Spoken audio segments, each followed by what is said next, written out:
and cooperated, or Gia simply willed it to happen.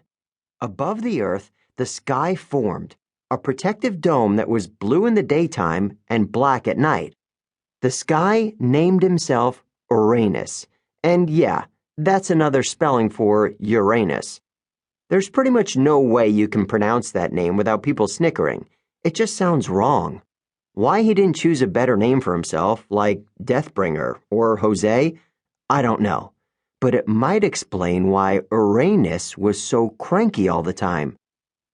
Like Gia, Uranus could take human shape and visit the Earth, which was good, because the sky is way up there, and long-distance relationships never work out. In physical form, he looked like a tall, buff guy with longish dark hair. He wore only a loincloth, and his skin changed color, sometimes blue with cloudy patterns across his muscles, sometimes dark with glimmering stars. Hey, Gia dreamed him up to look like that. Don't blame me. Sometimes you'll see pictures of him holding a zodiac wheel, representing all the constellations that pass through the sky over and over for eternity.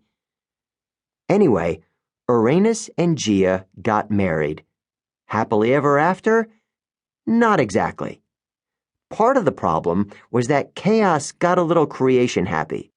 It thought to its misty, gloomy self, hey, earth and sky, that was fun. I wonder what else I can make. Soon, it created all sorts of other problems. And by that, I mean gods. Water collected out of the mist of chaos, pooled in the deepest parts of the earth, and formed the first seas, which naturally developed a consciousness, the god Pontus. Then chaos really went nuts and thought, I know, how about a dome like the sky, but at the bottom of the earth? That would be awesome. So another dome came into being beneath the earth, but it was dark and murky and generally not very nice, since it was always hidden from the light of the sky. This was Tartarus, the pit of evil, and as you can guess from the name, when he developed a godly personality, he didn't win any popularity contests. The problem was, both Pontus and Tartarus liked Gia, which put some pressure on her relationship with Uranus. A bunch of other primordial gods popped up, but if I tried to name them all, we'd be here for weeks. Chaos and Tartarus had a kid together. Don't ask how, I don't know. Called Nyx, who was the embodiment of night. Then Nyx, somehow all by herself, had a daughter named Hemera, who was day. Those two never got along because they were as different as, well, you know. According to some stories, Chaos also created Eros, the god of procreation. In other words, mommy gods and daddy gods having lots of little baby gods. Other stories claim Eros was the son of Aphrodite. We'll get to her later. I don't know which version is true, but I do know Gia and Uranus started having kids with very mixed results.